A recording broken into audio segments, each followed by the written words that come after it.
fue el peruano, el civil más destacado del proceso de la independencia del país, entendiendo que su mensaje, su legado, su pensamiento filosófico, político e ideológico fue la base, el fundamento para que el Perú se constituya como república.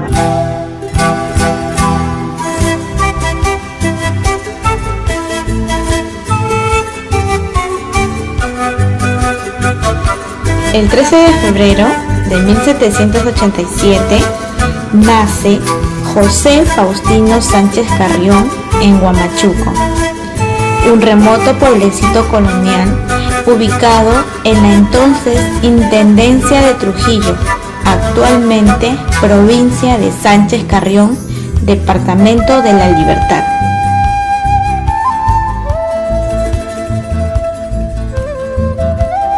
Los padres de José Faustino fueron don Agustín Sánchez Carrión y doña Teresa Rodríguez y Lezama, gente de orden y de trabajo, dedicada a actividades agrícolas y mineras, de buena posición económica y con vínculos familiares muy arraigados con miembros del clero. Su padre, Agustín Sánchez Carrión, era un hombre dedicado a las minas, tenía estancias también de tierras. El padre de nuestro personaje fue 2 veces alcalde de Huamachuco, en 1805 y 1816. Era un hombre muy reconocido socialmente.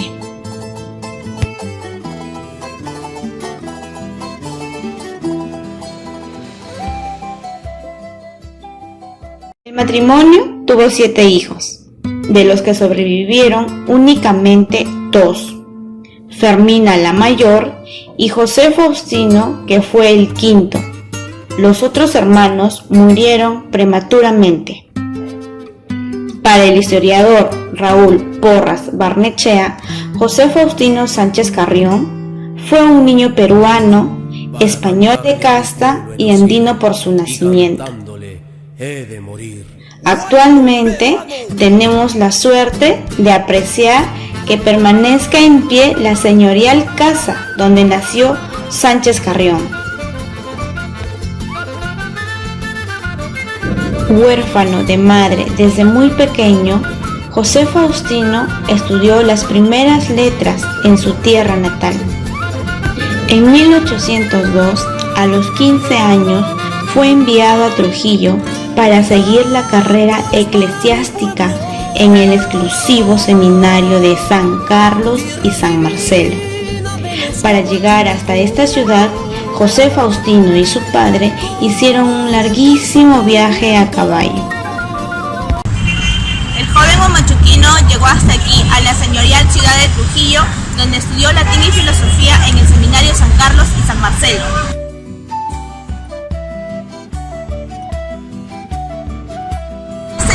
En el seminario San Carlos y San Marcelo, Sánchez Carrión fue un alumno aplicado, destacado por ser un joven obediente, inteligente y profundamente católico. Para ingresar al seminario de San Carlos y San Marcelo había que tener una serie de requisitos, ¿no? Por ejemplo, ser hijo de cristianos reconocidos, no tener entre sus ascendientes ninguna que tenga sangre mora, que tenga sangre judía. El padre tenía que tener una profesión que no sea ni verdulero, ni carnicero, ni zapatero, sino una profesión y una ocupación digna, que se llamaba en aquellos años.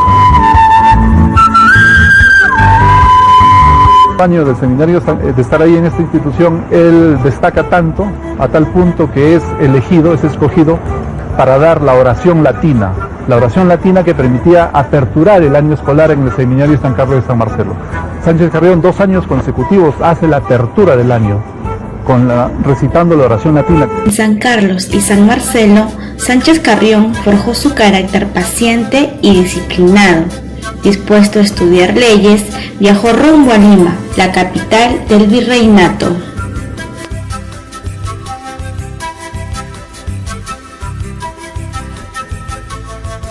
En 1805, Sánchez Carrión ingresó a estudiar en el Convictorio de San Carlos. Era un colegio mayor de la Universidad San Marcos, dirigido por el sacerdote Toribio Rodríguez de Mendoza, que también comulgaba con las ideas liberales.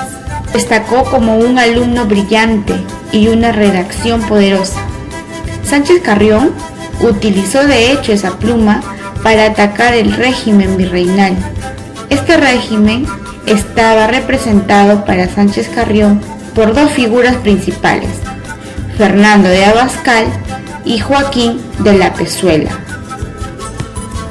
En 1812, Toribio Rodríguez de Mendoza, rector de San Carlos, designó a Sánchez Carrión para dar el discurso de celebración por el nombramiento de José Baquijano y Carrillo como consejero de Estado en España. Baquijano, criollo, abogado limeño, era muy admirado en la sociedad peruana. El joven Sánchez Carrión entonó un canto a la libertad y exigió un justo gobierno de la metrópoli. Las palabras de Sánchez Carrión remecieron el claustro de San Carlos. Atado estaba el continente nuevo, 300 años con servil cadena. Otro discurso brillante y explosivo fue el que Sánchez Carrión pronunció frente al virrey Fernando de Abascal en 1813. Raúl Porras Barnechea no parecía que el orador fuese un colegial de la colonia, ni que se dirigiera al más autoritario de los virreyes, sino que hablara un defensor de los derechos del hombre en una república libre. De esta manera, el joven estudiante rompía una tradición servil y emulaba al famoso elogio que dirigía en 1781. José Baquijano y Carrillo al virrey Agustín de Jáuregui, contrariado a Abascal, prohibió que Sánchez Carrión volviese a hablar públicamente en representación del convictorio. José Faustino ejerce la docencia en el convictorio de San Carlos, dedicándose a la enseñanza de la matemática y la filosofía. Se gradúa de abogado en 1819. El mismo año, el virrey Pezuela ordena la expulsión de Sánchez Carrión de la cátedra de filosofía, debido a sus ideas innovadoras y revolucionarias. En esa expulsión, José Faustino regresa a Huamachuco. Dentro del corazón y así morir en paz, juntos al cielo llegar. El 8 de noviembre de 1819 se casa en Lima con doña Josefa Antonia Dueñas y Gallardo. Al año siguiente, en diciembre de 1820, nace su primera hija, que la llamó Juana Rosa, y fallece su querida esposa. Al enviudar, se casó de nuevo con su cuñada, doña Mercedes Dueñas y Gallardo, de cuya unión nacieron sus hijos, Tomás Jesús en 1822, Juana Rosa María de la Expiración en 1823, María Mercedes en 1824 y María Matea en 1825, cuando nuestro patriota había fallecido. La abierta postura liberal de Sánchez Carrión provocaba el recelo de las autoridades virreinales. Según versión recogida por el historiador Alfredo Rebaza, el virrey Joaquín de la Pezuela lo expulsó del convictorio de San Carlos. Lo cierto es que existen documentos que prueban que hasta 1819 Sánchez Carrión enseñó allí.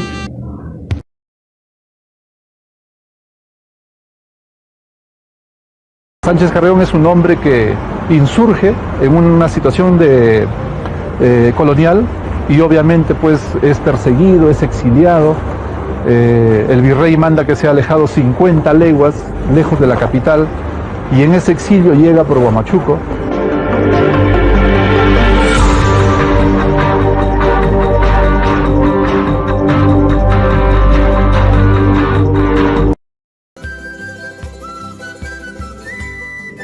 En junio de 1821 viajó a Huamachuco por enfermedad y muerte de su padre, y ahí permanece varios meses.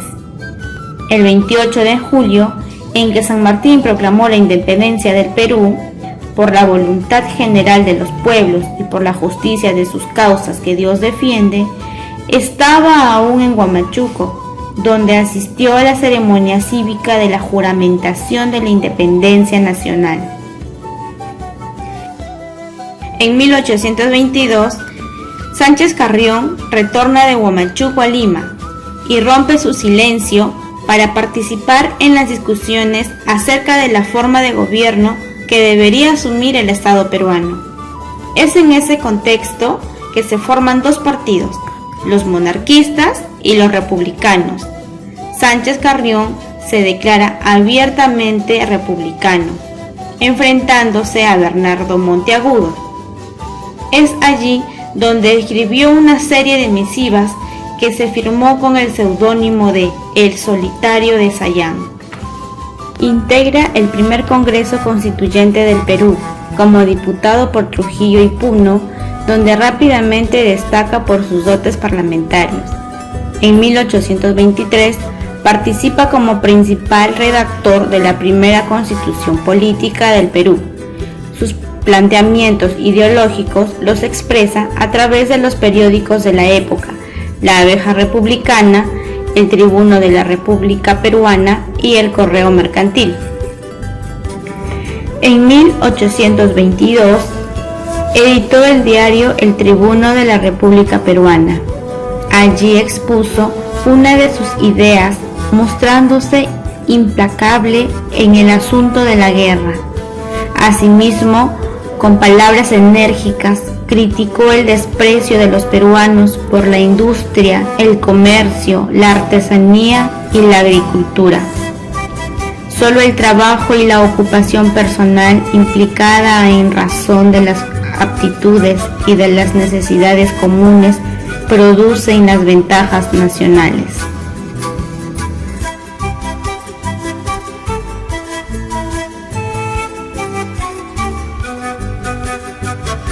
La llegada del libertador Simón Bolívar al Perú en 1823 definiría la batalla final por la emancipación de América.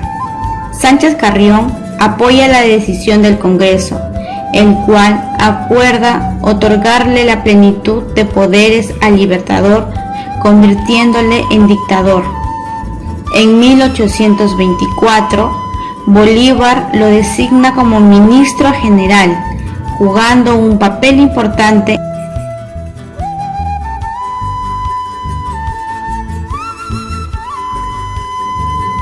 A finales de ese mismo año, Bolívar lo designa ministro de Gobierno y Relaciones Exteriores. El Congreso de la República lo declara benemérito a la patria en grado heroico y eminente. Ese mismo año, Bolívar y Sánchez Carrión llegaron a Huamachuco. Como era de esperarse, fueron recibidos por el pueblo alborozado. El ingreso de los líderes patriotas fue por la Casa de Arcos.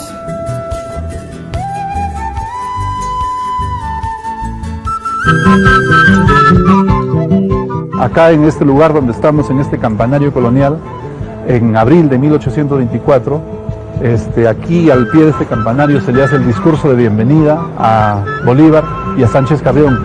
Y en esta explanada se forma el ejército libertador, que venía pues con caballos, con enseres, con cañones, ¿no? Y Bolívar se hospeda en la casa de Sánchez Carrión. Y en la pampa de Currumpampa se hace una serie de movimientos estratégicos para preparar al ejército, a las tropas, para la dura campaña.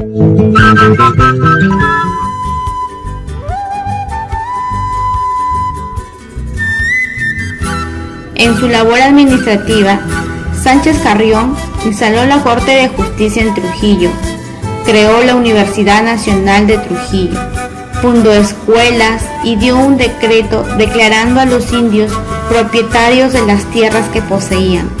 Igualmente, desarrolló una intensa labor de propaganda publicando volantes y periódicos en una imprenta ambulante.